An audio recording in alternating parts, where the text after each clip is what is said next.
Karpintero. Babaw. Tuksong baka. Tuksong tinik. Tuksong balata.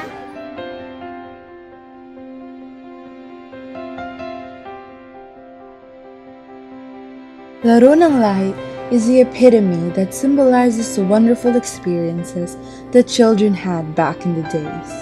Before the rise of technology, children used to spend time with their peers and socialize.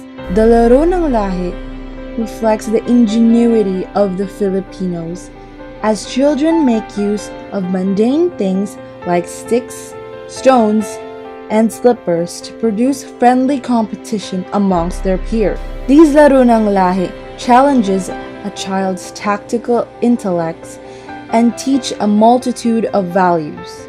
It teaches them that life is bound by rules, and if they break them, they have to bear the consequences. It also teaches the importance of meaningful strategy, planning, teamwork, and effective communication. These are the games commonly played by children, usually using native materials or instruments. It was coined and popularized by Samahang Makasining with the help of National Commission for Culture on the Arts. However, because change is constant, these activities slowly faded and are substituted with technology. The usual playing around 3 p.m. to 6 p.m. became a rare phenomenon, and children are seen in computer cafes or in their phones more often. The change of approach towards outdoor recreational activities like Laro ng Lahi can be connected to the rise of technology and introduction of globalization.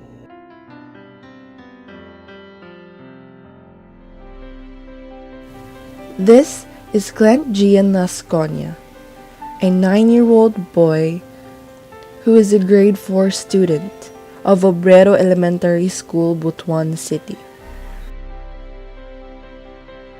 He went home and grabbed his gadget to play his favorite online game. Ang sinebal mo nga laro ng lahi kanang mga pila bitaw ang ginadula ninyo? Pan. Tago-taguan. Tintero. Magbahog. Nya, unsa man pud mo nahibawaan yung mga ano bitaw online games? Mobile Legends, unsa mo nahibawaan? Jeans. Kaspa. Mora.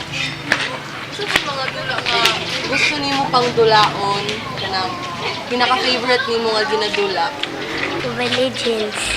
sa kanang laro ng lahi, unsa man nimo?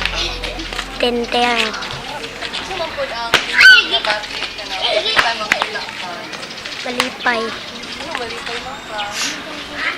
Kung papilion ka, unsa man nimo ganahan magdula ka kaubad nimo mga amigo or kanang magdula ka kanang sa cellphone o sa Dula ko kanang mobile akong Ay, mula ginila, Mobile Legend daw, usahay, kuan. Facebook o Mobile Legend, yun nila, kuan. Sa imong experience po din, sa po din mga laro na lahi sa una, ginadula nimo sa una. Kuan, Chinese garter. Ay, karon baya, di na kayo sila. Sa una nga dula, og karon di na baya sila. Ila baya computer, na baya ron ila. Ang sa una baya, may computer. Sa amo, labi sa amo sa bukid, walay TV. Pero sa karon baya nga bata, lahi na kayo. Di na kuan. Di na nimo sila pasunod bitaw sa mga dula sa una ug sa karon kay nawala naman sa una nga mga dula. We consulted a BA Psychology graduate teacher with regard to the effects of globalization and the rise of technology towards Laro ng Lahi.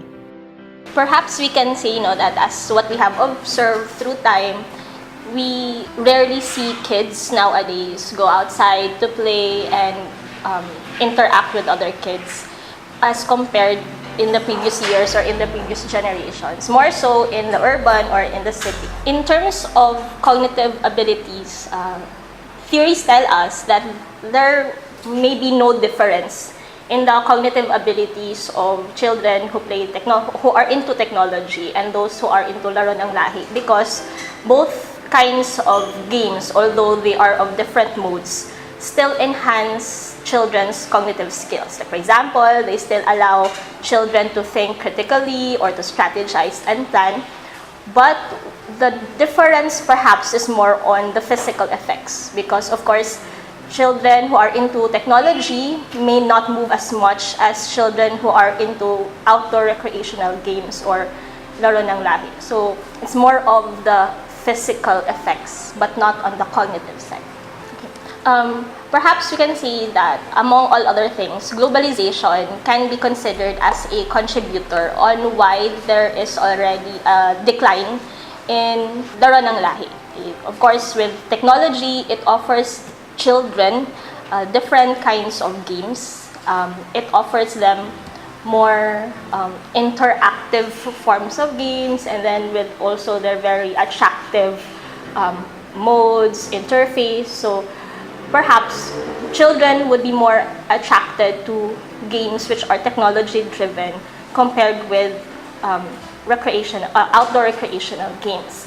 However, we can also put it in a way wherein we can use globalization as a way to reintroduce laro ng lahi or these outdoor recreational games to kids, especially of today's generation. So since we may say that children already are not aware of what are these traditional games, what are these laro ng lahi, then perhaps we can use globalization to somehow reinvent these games and reintroduce them to today's generation. So ang benepisyo na makukuha natin sa paglalaro ng laro ng lahi is para mapanatili natin yung ating kultura as bilang isang Pilipino na yung mga traditional na mga laro is madadala pa rin ng mga kabataan sa henerasyon ngayon. Diba? Kasi nga hingit sa ating mga kalaman na wala na talagang naglalaro ng laro ng lahi kahit sino, diba? Nakalimutan na. So dapat nating ibalik kung ano yung nararapat na mga laro or mga nararapat na gawin ng isang normal na bata dito sa ating lipunan. Hindi naman nawala sa kanila yung laro ng lahi. Ang gagawin lang ng mga guro is, ang gagawin ko lang is i-presentar ko sa kanila kung ano ba talaga ang benepisyo na makukuha sa paglalaro ng mga traditional laro kagaya ng laro ng lahi. One of the benefits of having that laro ng lahi is first, ma-preserve ang culture, ang Filipino culture particularly. And also, the children will be, their physical will be exercised. I mean, they will be active, more active than having that kind of game which is only done while sitting.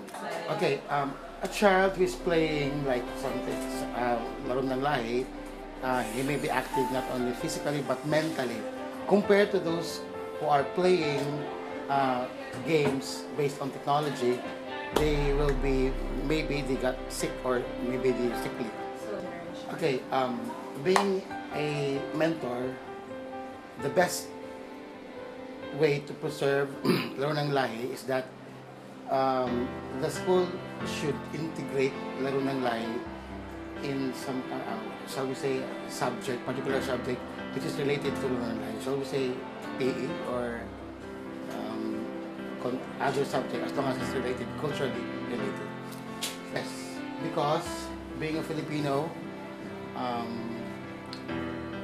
we should preserve that kind of activity wherein in the near future, our children will not only read it in the books, but they can do it physically or they can do it actually.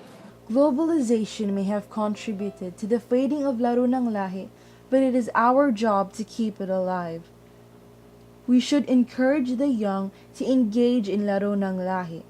There is nothing wrong with change, but we must consider proper moderation. Let's go outside and socialize, but at the same time, be technologically inclined and competitive. Let's incorporate technology in reviving laro ng lahi by using technology itself as a medium to show the country the past recreational games with the use of advertising and social media in general.